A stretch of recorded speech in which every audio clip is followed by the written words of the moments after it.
As you just heard, I've spent 35 years of my career investigating tax havens, and I spent 15 years, approximately 15 years, working inside tax havens to understand how they operate.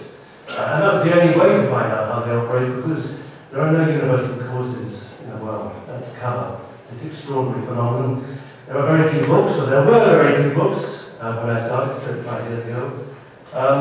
And by and large, when you talk to people in the 1960s and 1970s about tax havens, they all said tax havens are a very, very good thing. And we're going to argue the exact opposite.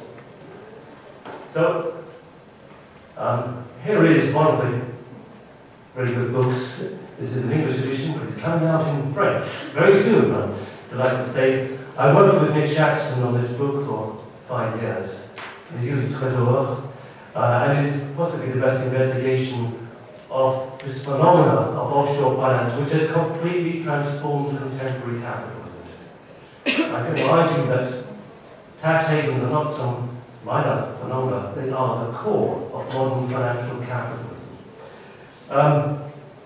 And they exist, not by accident, but because powerful countries like Canada, United States, Britain, all of the OECD countries want them to exist because they benefit our transnational corporations. So far from being a minor phenomenon, they are a major part of contemporary capitalism. They account for huge flows of capital.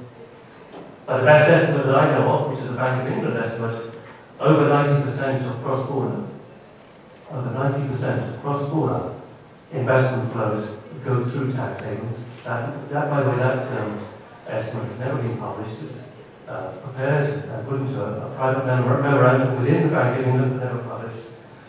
The majority of cross-border trade goes through tax havens. Not, of course, in practice, not physically, but on paper. And this has had a huge impact in shaping the modern world. Amongst other things, it has led to the tax charge being moved from capital onto labour and onto consumers. A massive shift of the tax charge, which is one of the reasons why in the last 30 years we have seen this huge growth of inequality, because rich people and powerful corporations are no longer paying their fair share. And so we have found that governments across the world, instead of being able to tax wealthy people and powerful corporations, are taxing middle income and poorer households, and they're covering their deficits by borrowing from the international markets. And that is the root of the current crisis, because you can only borrow so much before you're no longer able to sustain your debt burden. And so we've now reached a state of total crisis, a genuine crisis of capitalism at the global level. Europe is engulfed in debt, North America is engulfed in debt. We are taxing the wrong things in the wrong way, and the outcome is a systemic crisis with very few solutions. And above all, austerity at this stage is not going to be the solution. The only solution in the long run lies with a massive redistribution of wealth.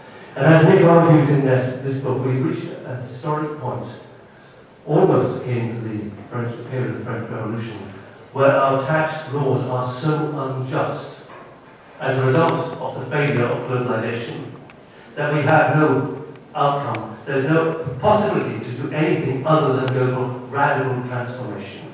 We must overthrow the failures of the organization of economic cooperation and development.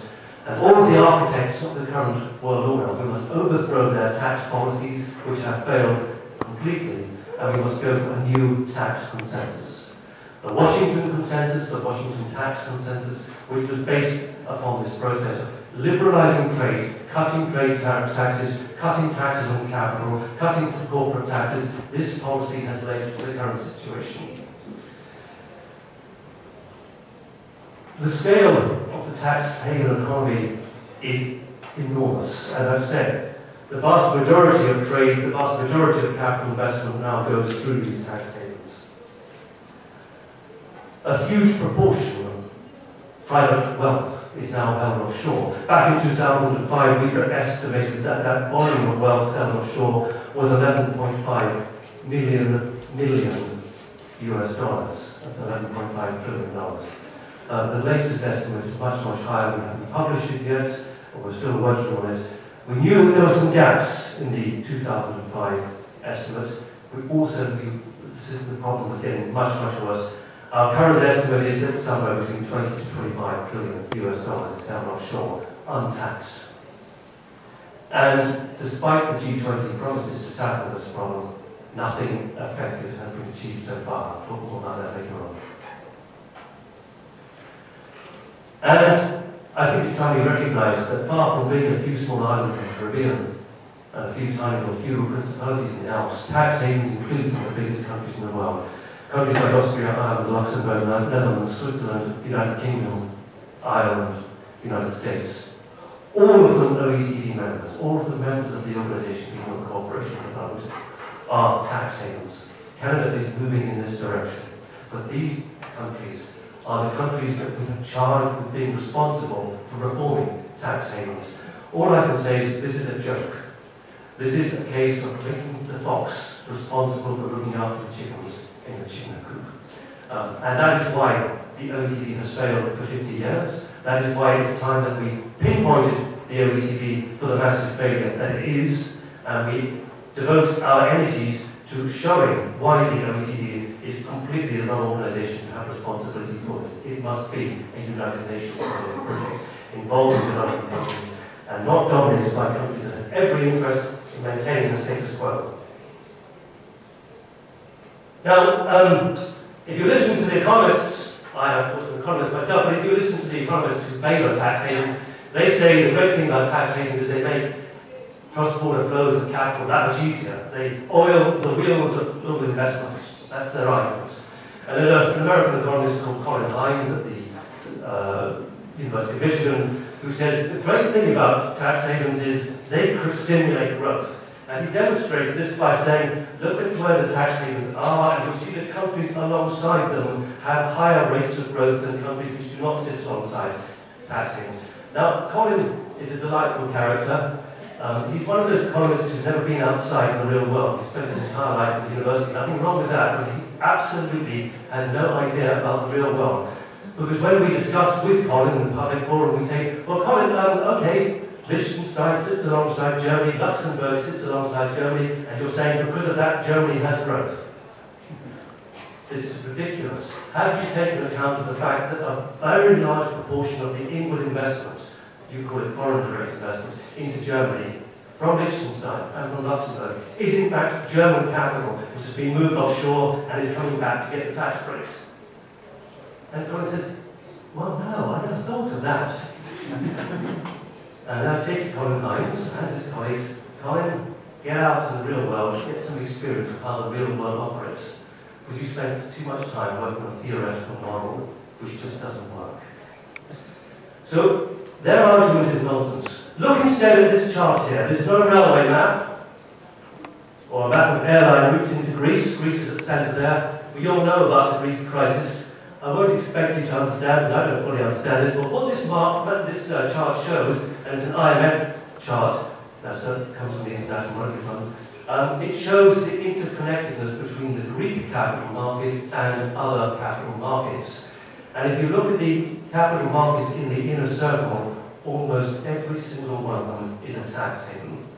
You have Jersey, Rhode Island, you have Cayman, you have Liechtenstein, you have Guernsey, Isle of Man, British Virgin Islands, Luxembourg, United States, Switzerland, Bermuda, all of these are tax havens. What this tells us is that the vast majority of Greek capital has moved offshore to tax havens. We all knew that. And also the vast majority of inward flow into Greece comes via tax havens, which tells us that it's Greek citizens moving that money offshore, and when they bring it back, they're bringing it back through offshore companies to evade tax in Greece. This gives you some idea of the extent to which tax havens have been part of the current crisis. I could prepare similar maps for virtually every single other country in the world. The other argument that you hear from the neoliberal economists is that tax havens are good things because they promote tax competition. And tax competition is a good thing because it makes our governments more efficient. This goes back to the ideas of another economist called Charles Thibault, who wrote this paper in 1956, which frankly was nonsense at the time, and still is nonsense. Tax competition does not lead to more efficiency of government provision of services. Tax competition simply means that governments shift the tax charge away from capital, which is mobile, and onto consumers and onto workers, which actually makes the economy a great deal more inefficient. And the problem with this is that we're now facing the end game of tax competition. The government here is now lowering corporate tax rates. The problem with doing that is that won't stimulate any investment at all, because the corporates have massive piles of unspent capital. They're sitting on record levels of cash here in Canada and in the United States and in Europe, and as Dennis pointed out, unless there is demand, they will not invest. The best thing we can do is take that cash through the tax system and redistribute it elsewhere in the economy. That will stimulate demand, and that will eventually stimulate growth of investment by private companies. But at the moment, all we're doing is we're handing cash in huge sums across to already very wealthy corporations and very wealthy investors. And don't take my word for this. Martin Wolf who wrote this comment here 2 weeks ago, is the Financial Times leading editorial writer. And that's his conclusion as well. This is not the time to be putting forward corporate tax cuts. This is, in fact, a very good time to be raising the tax rate of corporates and to be removing the ridiculous exemptions they've managed to achieve over the last 30 years. I'm going to run through this very fast. I'm going to look very quickly at the transformation, the economic transformation that's happened since the 1970s, this transformation which we call globalization or the liberalization of financial markets, because it has been nothing short of a complete disaster. First of all, exchange controls and most capital controls have been totally eliminated. Secondly, the vast majority of trade tariffs and taxes have been eliminated as part of what's called the trade liberalization program. This is not so harmful to public finances in countries like Canada, but for the vast majority of African countries, which rely very heavily upon trade taxes and their revenue, this has been a public finance disaster, because under pressure from the IMF, they have substituted value-added tax, which hits the poor, with no exemptions whatsoever, for trade tariffs. And this explains why, far from improving the situation in many African countries, has deteriorated as a result of IMF prescriptions. Capital is now free to roam the world, and that means capital is now free to tax evade and tax avoid around the world. And as a result, there has been a massive increase in cross-border investment, almost entirely through these places called tax havens. Far from achieving what the architects of the New World Order, the Washington Consensus, expected, the end result is that capital has not been flowing to where it can achieve the most productive investment. Capital has in fact been flowing to where it can achieve the most tax-efficient or post-tax outcome, and that's something completely different. In fact, capital has been flowing northwards, not southwards. Now I want to take you very quickly through an interesting example which shows you how completely our international tax regulation and tax laws have failed. This involves a case study of how bananas are traded out of Latin America into Britain. And I want to imagine you to imagine, just for a few minutes, you walk into a shop in Britain and buy £1 or $1 worth of bananas. How is that money distributed across the producer countries and across the consumer countries? Where does the tax get paid? And what in fact happens to these super normal profits that are being made on banana taxation? This is a real case study. It's based upon data for three dominant American banana traders, Del Monte, Chiquita, and Dole. And this was published in the Guardian newspaper, the longest article they've ever published. Physically, the bananas are traded out of Latin America into Britain, and of that £1 worth of banana we're buying in the shop in London, 13.5 pence, or sorry, 13 pence, beg your pardon, stays in the producer country, of which 1.5 is labour costs, 10.5 production costs, 1 pence, 1% of the total retail price is taxable profits, which might get taxed at 30%, therefore 0.3 pence tax stays in the producer country. Now the journey physically is pretty straightforward. The journey on paper between the subsidiaries of the companies involved is much more exciting.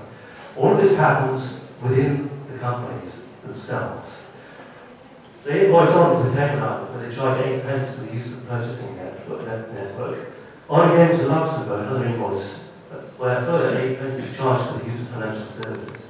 On to Ireland, another tax haven where they charge for the use of the brand. On to Isle of Man, 4 pence charged for the use of insurance services. On to Jersey, this is where I got onto this. I was actually involved in setting this up when I was in Jersey. That's how I know about it. Where they charge a further 6 pence for the use of management services. And finally, on to Bermuda, where they charge 17 pence for the use of the distribution network. By this stage, almost half of the price you paid in the shop in London to buy this bunch of bananas is accounted for by intellectual property rights parked in tax havens. You're no longer buying a fruit, you're buying a package of intellectual property rights, designed precisely to enable you, the companies involved, to park supernormal profits, because they are in a monopolistic position in the global market, supernormal profits offshore in tax havens where no tax is paid at all. Finally, it's invoiced on to the end. Retailers in the United Kingdom, they charge their retail markup and 1 pence taxable profits. What applies to bananas applies to every single consumer, traded consumer good, every single commodity, every single service. Virtually every multinational company in the world does similar things. What we're seeing here is a massive failure of the global tax regime, and that failure belongs to the Organisation for Economic Cooperation and Development, which for 50 years has been battling hard to protect the interests of multinational companies against the interests of ordinary people, citizens, states, democracy, and the developing world. Voilà. Forgive me if I get a bit angry, but it's time we paid attention to this. The result of this huge failure is that we've seen globally a substitution of progressive taxation policies for our progressive tax policies are dying very quickly. There's pressure upon poorer countries, that includes Britain, to offer tax holidays, export processing zones, to attract investment in a race to the bottom. And that race to the bottom has been accelerating in the last few weeks as Britain, Canada, United States, Japan all queue up to lower their corporate tax rates. We will soon be in the situation we have already in many African countries, where it's not that they're getting zero tax, they are subsidizing companies to invest in Africa. So we're heading into the territory of negative tax rates. Bravo capitalism. Privatization programs pushed by the Washington Consensus have allowed wealthy elites. We saw this in Latin America in the 1980s, we've seen this in Europe in the 1980s. Wealthy elites have been buying up privatized state assets, using offshore companies to hide the fact they are buying up assets from their own countries. If you really want to hear the most absurd instance of this, when about 10 years ago, the British government sold off the offices of Her Majesty's Revenue and Customs in order to lease them back to a company. The company they sold off to was an offshore company based in Bermuda. So we've actually managed to sell the British Revenue and Customs offices off to a tax haven company. Bravo. And what we're seeing generally is a shift of the tax burden from capital to labour and to consumers, leading to lower growth and job creation. Does this explain the crisis of capitalism which is now in, and why further tax cuts will not help to reboot capitalism at this stage? So, hence the significant increase in income, second, yes, and wealth inequality. Okay, I want to very quickly round up. I'll whiz through this one. This is my home island of Jersey. As you heard from Sophie a few minutes ago, I went back to Jersey to investigate in the 1980s what I discovered when I went through the files of a company called Deloitte Touche. I am a trained forensic auditor, by the way, as well as an economist. What I discovered was insider trading, market rigging, avoidance of disclosure, conflicts of interest, illicit arms trade, illicit political donations, contract kickbacks, bribery, fraudulent invoicing, tax avoidance, and tax evasion, profit shifting, all of them hiding behind these very secretive offshore companies and trusts. Far from making capitalism work better by smoothing investment flows across borders, in fact, tax havens have created what social scientists would call a criminogenic environment. An environment which makes criminal activities much more profitable because of the impunity of being able to hide behind secret offshore structures. And the outcome is totally disastrous. Look at the figures for Africa, where you see this excellent book by Nelson Kukwala and Jim Boyce from the University of Amherst, University of Massachusetts, Amherst, that as a result of this criminogenic environment, kleptocrats in Africa have been able to move huge mineral wealth offshore through secret structures in tax havens, moving it out of Africa into the capital markets of Northern Europe, into Zurich, into London, into North America, where they buy chateaux and all sorts of splendid things for themselves. But the end result is that Africa's development has been completely crippled by this external capital flows, and they have relied far too heavily upon external debts. As Leos and Jim conclude, Africa is a net creditor to the world, not a net debtor. And that he stacks this disastrous situation is because of this secret world of tax havens. From an economist's point of view, I have to go through this very fast because certainly we'll stop in 10 minutes. Financial market secrecy has created a global economy which is simply not fit for business. It has raised risk premiums. The secrecy raises risk premiums on the global capital markets. Secrecy enables tax evasion, tax avoidance, which harms tax systems and public finance. It facilitates multinational companies engaged in what's called economic free riding. They are able to make use of public services without paying for them. It reduces the efficiency of resource allocation, because instead of going to investing where their capital is going to be most productive, they are investing in areas where capital can achieve the highest post-tax rate of return, and that's something completely different. So in fact, we now have a situation where Ricardo's theory of comparative advantage is being wrecked by the failure of the global tax regime.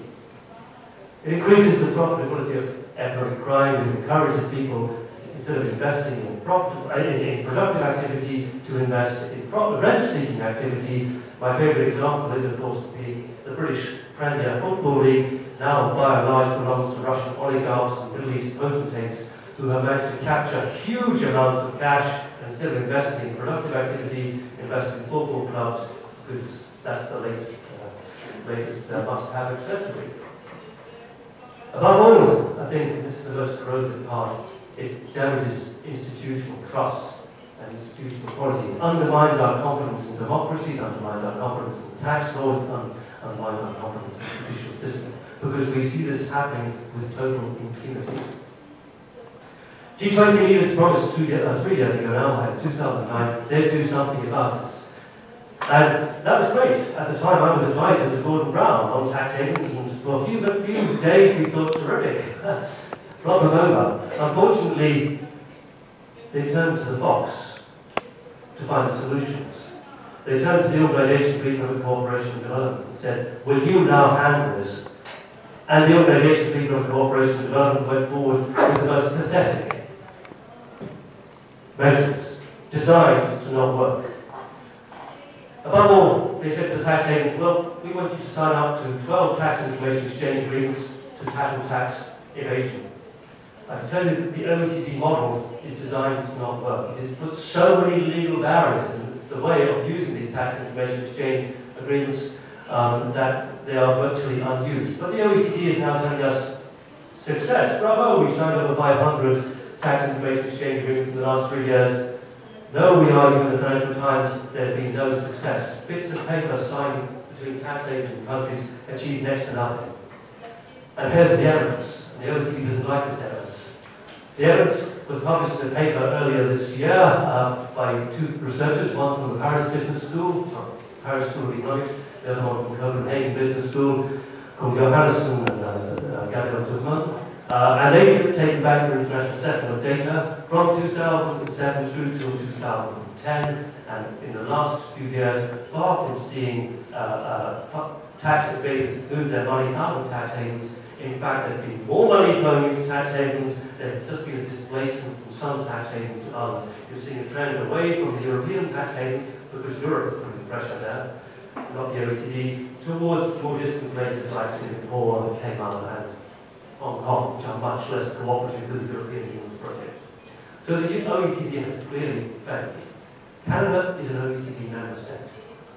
We need to put more pressure on our governments to wake up and do something about this. We have not taken by their promises. We need to strengthen transparency. We need to move away from the organisation of economic cooperation and development process towards automatic information exchange as the global model. We need to adopt stronger financial transparency standards for multinational companies. We could be promoting an international financial reporting standard on country-by-country reporting, which would require multinational companies to produce accounts for every single subsidiary wherever they operate, every country where they operate. So we can finally make the link between the tax accounts they submit to the national authorities and their global accounts. At the moment, it's impossible to compare one against the other.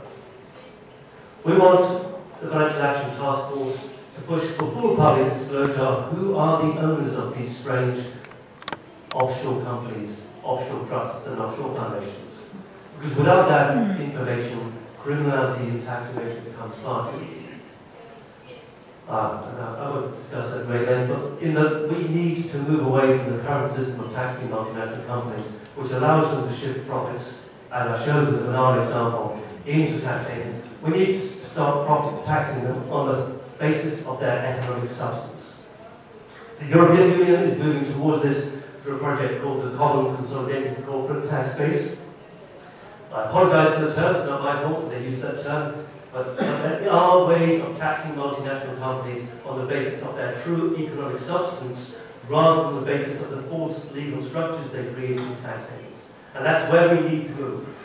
And not surprisingly, the OECD is putting all its efforts behind trying to block moves in that direction. We need to strengthen international cooperation. The solutions lie not with international competition, but with international cooperation. We need to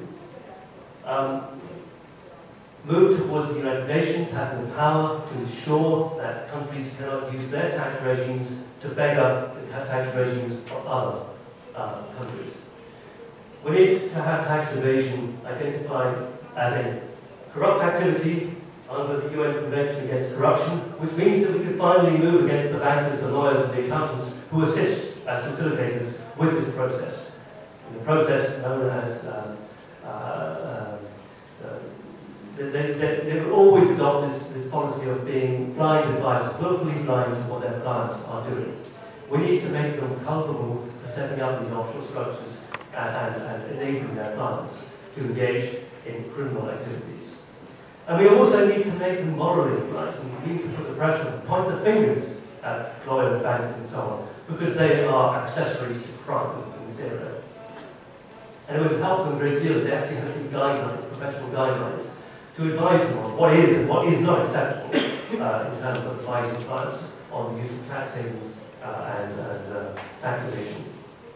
So there we are. There's plenty that can be done, but I'm going to round up by saying nothing is going to happen if we rely upon our governments in Canada or the United Kingdom or the United States to take action.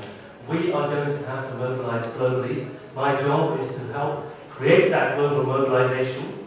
I'm delighted to say that people are taking to the streets. You've probably heard of UK undercuts and US undercuts. The undercut movement has been targeting tax avoidance, saying this government-imposed austerity program is a choice. A different choice is to tackle tax evasion and tax avoidance, because the sums involved are massive. In the case of Britain, we are losing £125 billion a year as a result of tax evasion and tax avoidance. For other countries, it is disastrous. The scale of tax evasion in Costa Rica, for example, is 8 times their public health budget. I repeat, in Costa Rica, scale of tax evasion is 8 times their public health budget, which explains why this matter must become an issue of the highest priority. And which explains partly why, as a result of our pressure, the Bible of Neoliberalism, The Economist magazine, has finally come round to supporting us, and I'm delighted about that. And I'm delighted to see also that the Occupy movement, and here I took this photograph outside St Paul's Cathedral just a couple of months ago. This handsome young gentleman here is reading a copy of Treasure Islands, that I mentioned earlier, precisely because they said this is the issue we need to tackle. I ask you to join us in that struggle. Thank you very much.